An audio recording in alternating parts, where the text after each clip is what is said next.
Doctors and journalists. Together, in December 1971, they created Médecins Sans Frontières.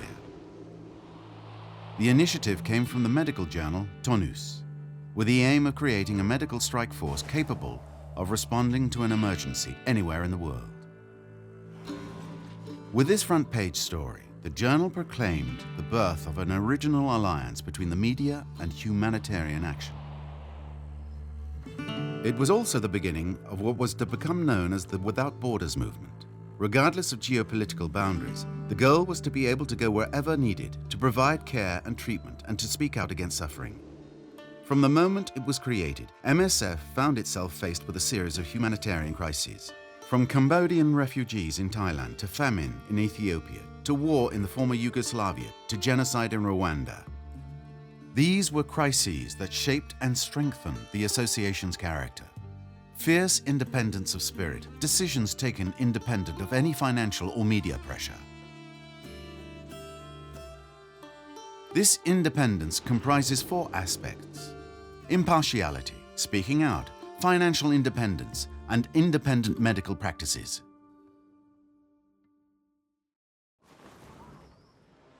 (1994). Following the Rwandan genocide, the Hutus were fearful of reprisals and fled the country. Aid groups were working in the camps in Tanzania and the former Zaire, where refugees were massed in their thousands. However, it soon became clear that the former perpetrators of the genocide were terrorizing the camps and diverting international aid. At the end of '94, once the emergency phase was over, MSF France decided to put an end to its intervention. However, in so doing, it had to make the difficult choice to stop assisting a population in dire need of assistance. There is still no hard and fast rule on the boundary between impartiality and effectiveness. It's negotiated on a case-by-case basis. In 2009, the Sri Lankan government launched a large-scale offensive against the Tamil rebels. Tens of thousands of victims fled the fighting and crowded into government camps. The presence of humanitarian aid was controlled by the Sri Lankan state. The situation was controversial and sparked strong debate within MSF. Assistance to the population in danger was the priority, and MSF ended up accepting the government's political conditions. Independence, or the claim of independence, is nothing more than a means to an end. This end is to provide medical services, to care for people according to the priority of their needs, depending on the situation in which they find themselves. Independence can be summarized as our ability to either say yes or no. Saying yes means engaging in action according to the services we can provide and the idea that we have our role, rather than giving into pressure from a donor, public opinion, or whatever.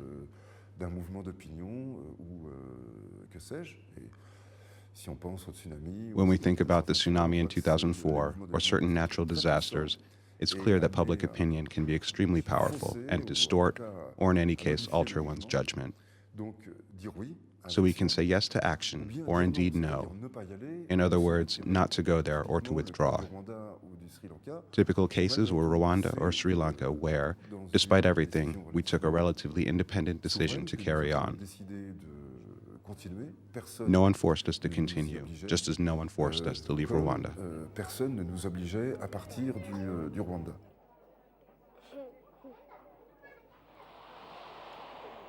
Political independence combined with speaking out. 1985. Famine was decimating the population of northern Ethiopia. Il y a déjà 3 ans que les organisations humanitaires tentent d'alerter l'opinion publique sur l'imminence de la catastrophe, sans succès. The whole world was watching the country in the Horn of Africa, and enormous funds were collected by aid organizations. This was the birth of a charity business which wields immense media power. The intentions were good, but in the field, humanitarian aid was being diverted. The government was organizing population displacement on a vast scale.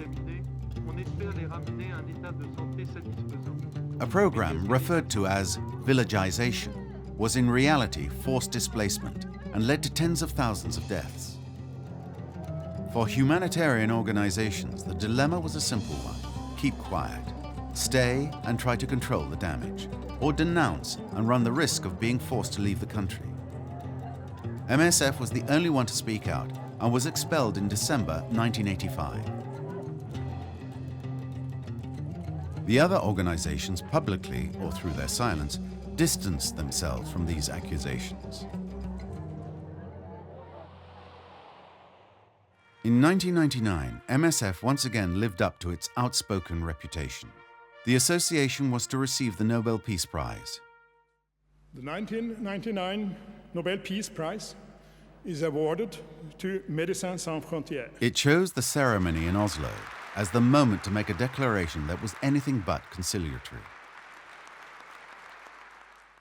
The people of Chechnya, and particularly the people of Grozny, today and for more than 3 months, have endured indiscriminate bombing by the Russian army. For them, humanitarian assistance is virtually unknown. It is the sick, the old, and the infirm who cannot escape Grozny. I appeal here today to His Excellency, the Ambassador of Russia, and through him to President Yeltsin, to stop the bombing of defenseless civilians in Chechnya. It's true that for MSF it's important to communicate and describe what is happening to the populations we're assisting. In certain relatively exceptional situations, we've had to adopt a conflictual position. In each situation, we weigh up the pros and cons. After all, we are a humanitarian organization, a medical organization, an organization of action. Our first and foremost objective is to provide assistance to people in need. Every time we speak out, we weigh up the arguments to determine what will be the most helpful, the most important way to proceed with regard to the situation of the people we are trying to assist. The early 1980s, MSF was growing increasingly popular. Ça ne va pas? Vous voulez que j'appelle un médecin? Non, merci. Je suis médecin. Médecins sans frontières. Accompagnez-les au moins jusqu'à la frontière. However, there was a problem. It remained overly dependent on isolated donations closely related to media coverage of humanitarian crises. Over the years, the association managed to obtain the confidence of regular donors. They, today, account for more than 70% of the association's donations. Pour certains, la vie a un prix. Avec 1 franc par jour, Médecins sans frontières assure la santé d'une famille en détresse. Financial independence also means being able to say thank you, but no, when donations are no longer needed. This is what happened in late 2004. An unprecedented surge of generosity followed the tsunami which destroyed vast tracts of the Southeast Asian coast. After an on-site assessment, MSF stated that it did not need the 111 million euros promised by donors. This declaration was condemned by other aid organizations. MSF indeed spent only 24.5 million euros in Indonesia and Sri Lanka. After requesting donors' permission, the remaining funds were reallocated to other operations. 2010, a large part of Pakistan was devastated by flooding. 1,500 people lost their lives, and about 20 million people were affected by the disaster. There are massive non-food requirements because the water is sometimes reaching up to the first floor of their homes, and as it recedes, it takes away everything in the house. This was a humanitarian disaster closely linked to political issues. Some areas of the country refused American aid, or aid linked to American funding. Thanks to its financial independence, MSF obtained access to certain regions from which other organizations were banned. Financial independence is based on 2 aspects. First is the donors, who demonstrate their trust through monthly donations.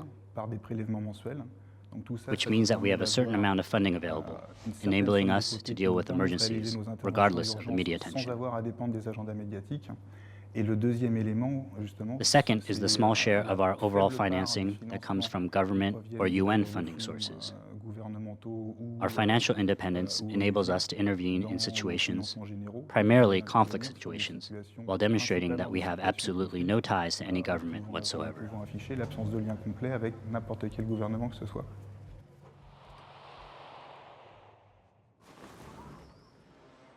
Finally, independence means creating one's own tools, tools adapted to the needs of our teams in the field. This is a practice that Médecins Sans Frontières developed on the basis of its work in the Cambodian refugee camps in Thailand in the 70s. Il s'agit de les empêcher de succomber dans la minute ou dans l'heure qui suit par des gestes élémentaires de réanimation. Medical aid was disorganized and working conditions unsuited to the setting and the climate. This saw the arrival of the emergency kits. The best known are the surgery kit and the cholera kit. These two kits evolved in line with technological changes and the organization's needs. They were the templates that inspired many other aid groups and are still in use today. Since the Cambodian refugee camps, however, the world has changed and the teams are faced with new challenges, no longer just logistical ones. HIV/AIDS, malaria, meningitis, tuberculosis. The doctors can no longer sit back and watch their patients being neglected by pharmaceutical research.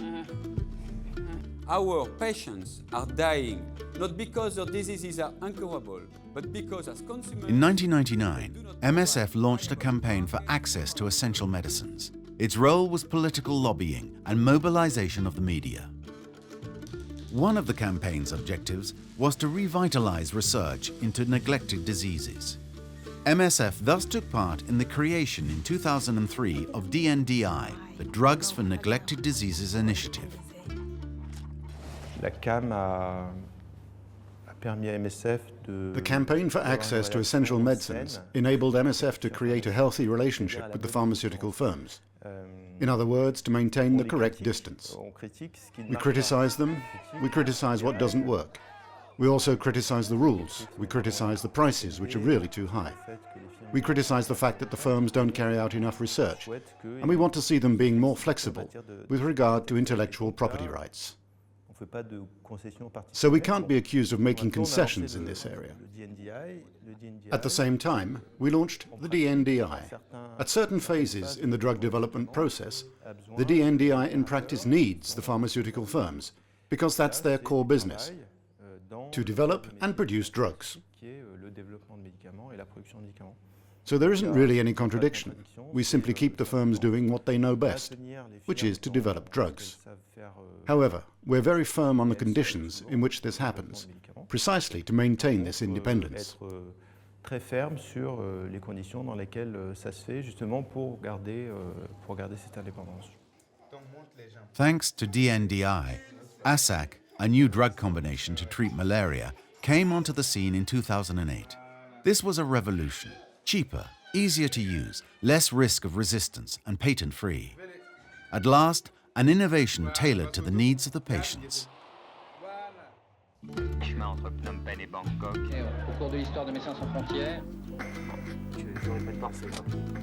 In 2010, Médecins Sans Frontières treated 7 million patients.